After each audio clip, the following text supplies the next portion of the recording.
Hi, I'm Clarissa Mosley, a psychologist, psychotherapist, and today I'm going to look at the question of self-help versus therapy. I'm going to look at a few different areas in this sort of topic about what is the value in self-help? Can you do your own therapy through reading books, resources, online programs, or do you have to see a therapist, and can you only get healing and recovery from a therapist? There's a lot of self-help material out there. There's a lot of amazing self-help programs. There are certain therapies that you can probably just as easy do at home. You can look at your faulty thinking, your dysfunctional behaviors, and examine your thoughts around them and find replacements or other ways of doing things. There's a lot that you can do at home. And self-help books can also be very inspiring and encouraging. But at the end of the day, you're missing two fundamental elements there.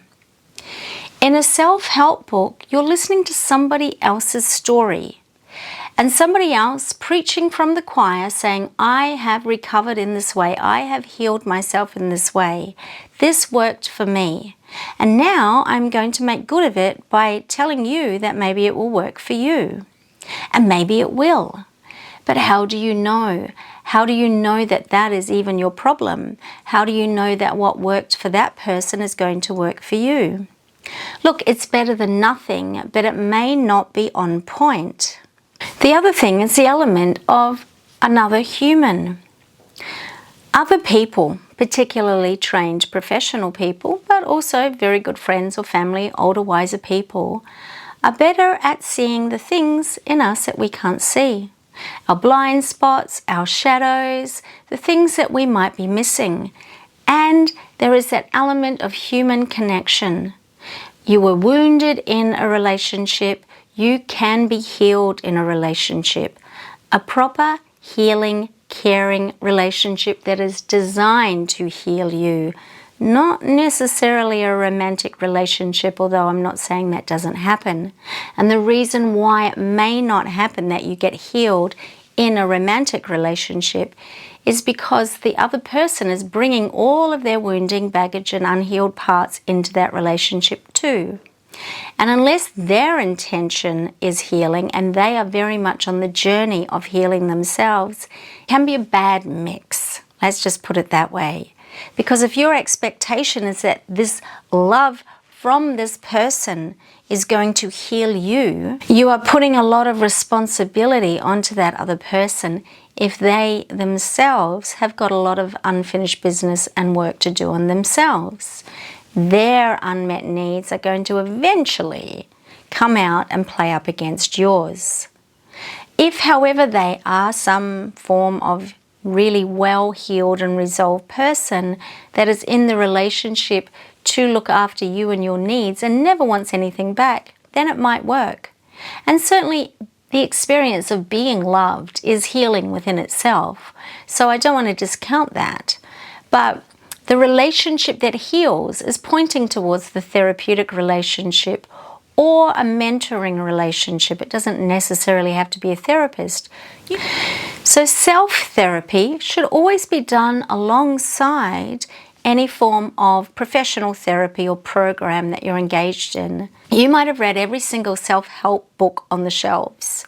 You might have done every sort of self-paced program, but you're still not feeling great. And this could be because the element of connection and the insight that you can get reflected back to you from that relationship, the healing relationship, is missing. I think the very idea that we can completely heal ourselves can lead us down a very slippery path because there's no accountability taken. It's very likely that we can completely avoid contact with our emotions. Reading a book does not always bring you into direct, intimate contact with the emotional content that is lying underneath the problems that get recycled in your mind.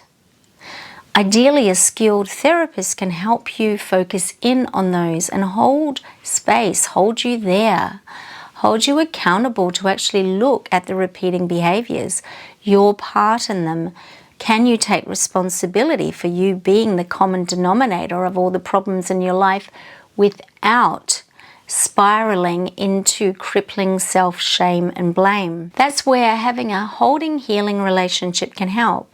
You're either going to take the self-help information and make it your own and form an identity sometimes around, well, I've read all the books, I've done my work, and thinking that doing your work is reading all of these top-selling books, which might be bestsellers because they're very basic, simple, and pointed. They might not be pointing at what is going on for you, but you might take these. It's like trying to get your mental health diagnosed by TikTok. So many people are doing this these days, and what it does, it's creating an epidemic of woundology. You can go on TikTok and hear some really bright, jumpy diagnostic video that tells you that you've probably been subject to narcissistic abuse. And you can take all that information and tick all these boxes and go, oh, I've been abused by a narcissist. That was my father. That was my ex-husband. That was my, and then become this wounded victim. What do you do with that? One reason why you do need to go into treatment or therapy is if you have been abused in any way, shape, or form. Because the depletion on your self-concept and resources from that is very difficult to manage by yourself. You do need a responsive, caring presence to be with you, especially if you've been gaslit. But if you actually have been subject to severe gaslighting within a narcissistically abusive relationship, your sense of reality is going to be undermined. And you do need to have someone who can actually check that out with you. But what you don't want to do is fill your head with all of this information, have it swimming around. Maybe you feel like you've got it. Maybe you feel like you've got a whole lot more problems than you did to start out with because you've just gathered all of this information. And in all fairness, we've got to say that not everybody on TikTok or Instagram is an expert. There are a lot of people who are self-proclaimed experts, who are wounded healers, who are recovered from people, and some of them are great. Look, honestly, some of them are good. They do know the issue from the inside out. But some of them are just doing it because they like the attention. Some of them are just doing it because they want followers. I had someone come into my office the other day and they said, I think I've got ADHD. And I'm like, why? And they go, because I stim. And I'm going, what do you mean you stim? And they're like, I jiggle my legs and I flick around pens. And I had to explain to them that stimming is a term that is commonly used with autistic spectrum disorders. And whereas restlessness and hyperactivity is something that's more akin to ADHD. So what has happened somewhere along the line is that these disorders, while they're very connected, have been conflated. And the terminology is getting mixed around. Now the other thing that happens with self-diagnosis from social media is that narratives are actually created. There is a lot of languaging around mental health that has actually come from either genuine or self-proclaimed experts on social media. And there are certain people on social media that might actually be experts that have got such a huge following that they can dictate and drive or recreate and certainly perpetuate a narrative. So their little slides or their memes or their little videos are actually defining the narrative or a new narrative. And as I mentioned, a lot of that narrative is around woundology. It's around how we are all victim to some circumstance, usually our parents. Now, how do we manage this when just about everybody in the whole wide world has had some form of inadequate parenting. It can't be any other way. Our parents are a function of the sick society that they live in. Nothing is perfect. They are themselves a product of their own parents, and that folds back. So we can blame our parents, but the actual chain of cause and effect goes so far back in time that I don't know where you stop to find your main perpetrator. And so the problem with this is that it doesn't support the issue of self-responsibility.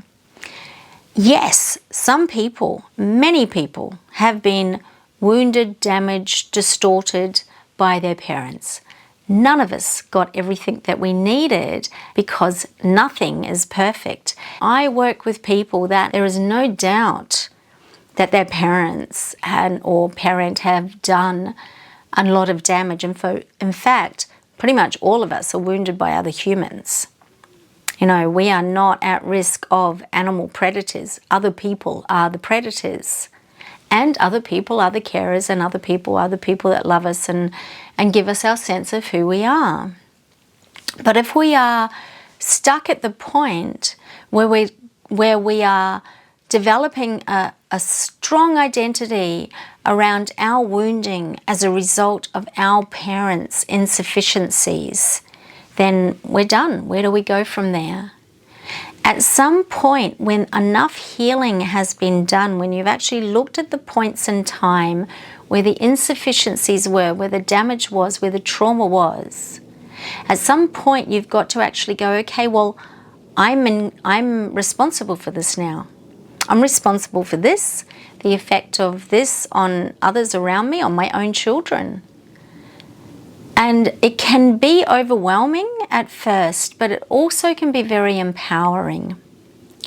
And this is why self-therapy or self-help this is where it gets dangerous. If we're only being fed the diagnosis, here's a whole list of problems that you've probably got because of this. Now, I can't say that I don't perpetuate the story. I'm a therapist. You know, I work with people that have been, damaged by other people. I work with childhood pain. However, I also know the value in when the work on the pain has been done to enough degree. Now, when you're back on your feet a little bit, when you're feeling more stabilized, then you can actually start to look at, okay, so that happened then, it still affects me now, but what am I going to do about it in this moment? You know, in this moment, can I actually look within myself and go, okay, I can't just keep sort of blaming mum for neglecting me. I have to actually look at how I neglect myself. I have to look at how I can neglect others and what can I do about that? You know, we have to become more resilient as humans. We really do, because things are changing so fast. So we do need the self-help. We do need resource to the tools. And we do need it as a matter of time and affordability. So it is cheaper for you to buy a book and to take what you can out of that book in terms of how it might apply to you, but be very, very balanced in what you will take on as your own and how useful it is for you to do that.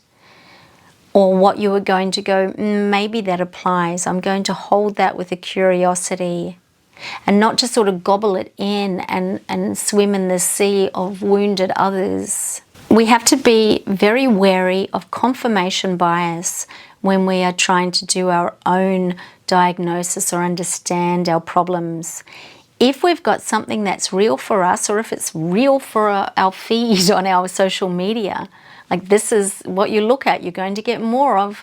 So be careful when you're on TikTok and Instagram that you're not falling into the pool of being a permanently wounded person by virtue of being able to find more and more information and more armory against your growth because you are becoming more and more entrenched in the idea that you are so wounded and broken.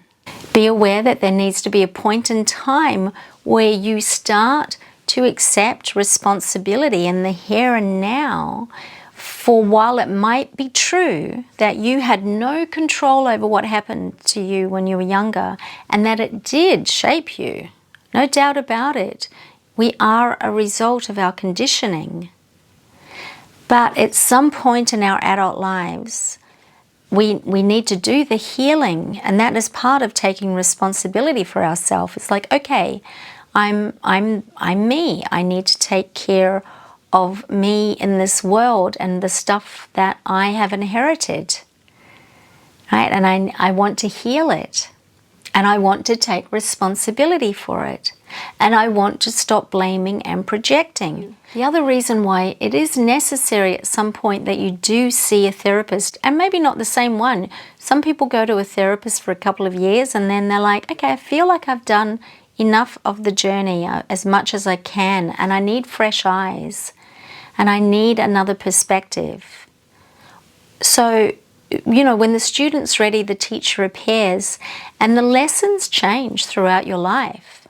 So having done therapy for a couple of years doesn't mean that you might not need more down the track, or you might not need more from a different modality, or you might want to take a break and do some self-reflection and then step back into therapy.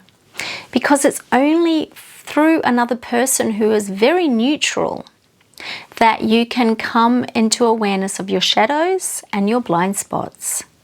This is something that self-therapy and self-help books will not give you access to. They will feed your confirmation bias. They will tell you what you want to hear. You will pick selectively out the pieces that feel right to you, but you will not look at your shadows and your blind spots. What do I mean by shadow and blind spot? So a blind spot is where we have become blind, or we cannot see, metaphorically. So a lot of people could have a blind spot, let's say, to their own arrogance. They might see arrogance in lots of other people, but they have a blind spot to their own arrogance. And that would be more aligned with their arrogance being in their shadow. So let's look at shadow. What is a shadow? Because lots of people have got different perspectives and definitions of shadow.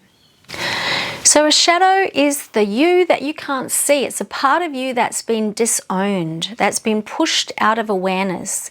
Usually this happens in childhood because that aspect of you is not valued or appreciated by the family or the society in which you grew up in. Or it might be something that you've been polarized against. And so polarities are a good way of actually looking at your shadow, because a shadow is usually a polarity. So you might identify with being a very good person, a good citizen, right? You always do the right thing. That's your identity. That's what you own within yourself. In your shadow are all the ways that you are not a good citizen and you don't always do the right thing. You might decide that it's okay to litter as long as everyone else has been doing it, and be completely divorced from the fact that you do that. It's in your shadow. A really good example of a shadow behavior, some aspect of self that's been disowned, is women and their strength, power, or aggression or anger. For example, women. When women are brought up, not so much now, but it certainly was in the olden days, being angry as a woman was completely a no-no. Little girls were not permitted to be angry, so anger would stay in their shadow.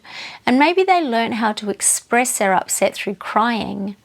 You know, it might have been okay for the little girl to burst into tears, but not for her to have a temper tantrum.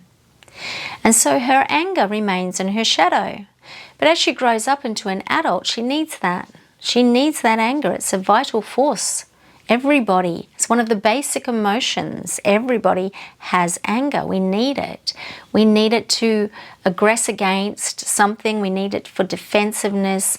We need it as a source of strength and power. So she needs to reconnect with her shadow anger. And that's part of work that you can do in therapy. Because if you're reading a self-help book, you're going to look at the bit where it goes, reconnect with your anger, and a woman who's totally disconnected from it is going to go, well, I don't know how to do that. How would she do that? The actual thought of reconnecting with something that's so disowned, that's so in the shadow, that's so polarized, is threatening.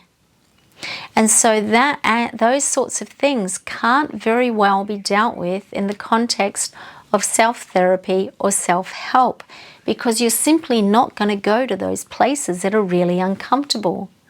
And the reason why they're really uncomfortable is because of some trauma, because of some pain or wounding around it, because it's completely shut out of your awareness. And the only way you are going to be able to see that is with a skilled other who can help you gently look at that. Like, where is your anger? Where does it lie? Oh, I'm not angry, I wouldn't do that. Only horrible people are angry. And it's like, well, you need it. And so that's a kind of discussion that you're going to have with a therapist, but not necessarily with a self-help book. But again, I'm emphasizing, do both, but be very open to what the experts might say, and be very wary of what the armchair experts want you to hear, or what is their story coming out into the reel, into the book, into the program. Okay, so it's a world on realms of information out there, but find what is actually really true for you. I hope you've enjoyed this video. If you have, please hit the like button. If you want to hear more from me, subscribe, and have a beautiful day.